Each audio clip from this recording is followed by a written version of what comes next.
नमस्कार। डॉक्टर इंदु शर्मा की ओर से स्वर कथा चैनल के सभी सम्मानित श्रोताओं को श्रद्धेय नमन। भारत के संतों को समर्पित इस श्रृंखला के पिछले एपिसोड में हमने स्वर कथा पर चर्चा की थी अमरावती के बग्गी ग्राम में विराजमान संत मणिराम बाबा जी की, जो एक अद्भुत योगी जिनका जीवन रहस्य, करुणा और दिव्यता से परिपूर्ण था। श्रोताओं, आज हम चर्चा करेंगे अभय चरणा अरविंद भक्ति वेदांत स्वामी प्रभुपाद जी की, जो एक भारतीय आध्यात्मिक, दार्शनिक और धार्मिक गुरु थे, जिन्होंने दुनिया भर में हर एक कृष्ण मंत्र और कृष्ण चेतना की शिक्षाओं का प्रचार किया। तो चर्चा करने से पहले आप सभी से अनुरोध कर रही हूँ कि आपने अभी स्वर कथा चैनल को सब्सक्राइब नहीं किया तो कृपया अवश्य करें, और हाँ, अपने कमेंट्स के माध्यम से हमें अपने विचारों से अवश्य अवगत कराएं और चैनल को अधिक से अधिक प्रमोट करें। तो आइए चर्चा करते हैं कृष्ण चेतना के उस महान दार्शनिक की। जब संसार भौतिकता की दौड़ में खो रहा था, तब एक साधु ने कृष्ण भक्ति का अमृत लेकर पश्चिम की ओर यात्रा की, और उनका नाम था अभय चरणारविंद भक्ति वेदांत स्वामी प्रभुपाद जी।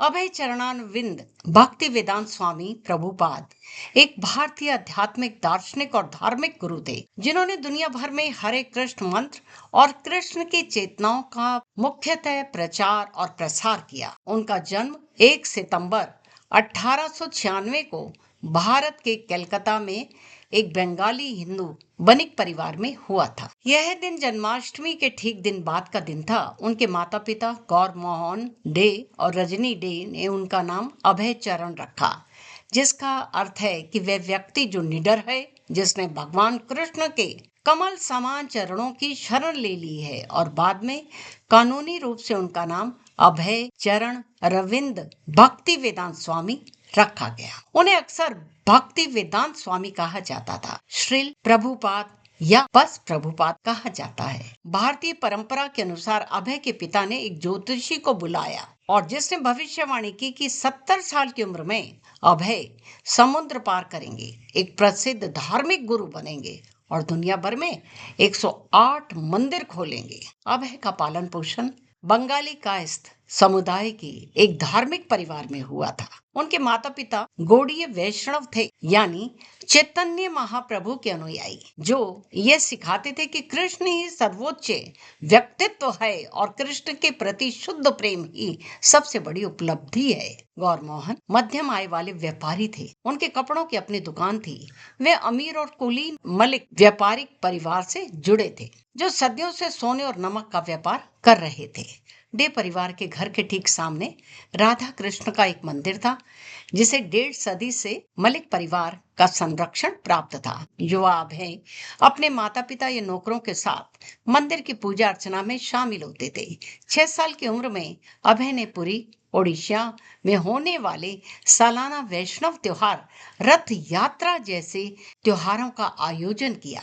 हालांकि अभय की मां चाहती थी कि वह कानून की पढ़ाई करने के लिए लंदन जाएं, लेकिन उनके पिता ने इस विचार को खारिज कर दिया, क्योंकि उन्हें डर था कि अभय पश्चिमी समाज से गलत असर में आ जाएंगे और बुरी आदतें अपना लेंगे। सन 1916 में अभय ने स्कॉटिश चर्च कॉलेज में अपनी पढ़ाई शुरू की, जो कलकत्ता का एक प्रतिष्ठित कॉलेज था, जिसे ईसाई मिशनरी अलेक्जेंडर डफ ने स्थापित किया था। सन 1918 में कॉलेज में रहते हुए अभय ने अपने पिता की व्यवस्था के अनुसार राधा रानी दत्ता से शादी कर ली, जो एक अच्छे खासे रसूख वाले परिवार से थी। शादी के दौरान उनके 5 बच्चे हुए। कॉलेज से ग्रेजुएशन के बाद अभय ने फार्मास्यूटिकल दवाइयों के क्षेत्र में अपना कैरियर शुरू किया, और बाद में इलाहाबाद में अपनी खुद फार्मास्यूटिकल कंपनी खोली। अभय देश की आजादी के लिए महात्मा गांधी के सविनय अवज्ञा आंदोलन से जुड़ गए। हालांकि सन 1922 में एक प्रमुख विद्वान और धार्मिक नेता श्रील भक्ति सिद्धांत सरस्वती के साथ उनकी मुलाकात हुई। उन्होंने अभय से भगवान कृष्ण की शिक्षाओं को अंग्रेजी में बोलने वाली दुनिया तक पहुंचाने के लिए कहा। अभय 1933 में श्रील भक्ति सिद्धांत के शिष्य बने और अपने गुरु की इच्छा को पूरा करने का संकल्प भी ले लिया। अभय, जिन्हें बाद में सम्मान पूर्वक SC भक्ति वेदांत स्वामी प्रभुपाद के नाम से जाना गया। 32 साल तक पश्चिम की अपनी यात्रा में अभय बिताए। 1965 में 69 साल की उम्र में श्रील प्रभुपाद एक मालवाहक जहाज से न्यूयॉर्क शहर गए। यह यात्रा बड़ी मुश्किल थी। अमेरिका पहुंचने पर उनके पास भारतीय रुपयों के हिसाब से सिर्फ $7 और पवित्र संस्कृत ग्रंथों के केवल अनुवाद थे। वहां उन्होंने कृष्ण चेतना के साथ शाश्वत ज्ञान को लोगों तक पहुंचाने का अपना प्रयास जारी किया। शांति और सद्भावना का संदेश कई युवाओं को पसंद आया, जिनमें से कुछ लोग कृष्ण परंपरा के गंभीर अनुयायी बनने के लिए आगे आए। इन छात्रों की मदद से श्रील प्रभुपाद ने न्यूयॉर्क के लोअर ईस्ट साइड में एक छोटी सी दुकान किराए पर ले ली और उसे मंदिर के तौर पर इस्तेमाल करने लगे। 11 जुलाई 1966 को उन्होंने न्यूयॉर्क राज्य में अपनी संस्था को आधिकारिक तौर पर रजिस्टर कराया और international society for Krishna consciousness की स्थापना भी की। इसके बाद के 11 सालों में श्रील प्रभुपाद ने लेक्चर टूर के लिए 14 बार दुनिया का चक्कर लगाया और 6 महाद्वीपों में हजारों लोगों तक भगवान कृष्ण की शिक्षाएं पहुंचाई। अलग अलग बैकग्राउंड और जीवन के हर क्षेत्र से जुड़े स्त्री पुरुष उनके संदेश को अपनाने के लिए आगे आए और उनकी मदद से श्रील प्रभुपाद जी ने दुनिया भर में इस्कॉन सेंटर और प्रोजेक्ट शुरू किए। उनकी प्रेरणा से कृष्ण भक्तों ने मंदिर, ग्रामीण समुदाय और शिक्षण संस्थान स्थापित किए और दुनिया का सबसे बड़ा शाकाहारी भोजन राहत कार्यक्रम शुरू भी किया। कृष्ण चेतना की जड़ों को उसके मूल स्थान पर मजबूत करने की इच्छा से श्रील प्रभुपाद कई बार भारत लौटे, जहां उन्होंने वैष्णव परंपरा को फिर से जीवंत किया। भारत में उन्होंने दर्जनों मंदिर खोले, जिनमें वृंदावन और मायापुरी जैसे पवित्र शहरों में बड़े बड़े सेंटर भी शामिल थे।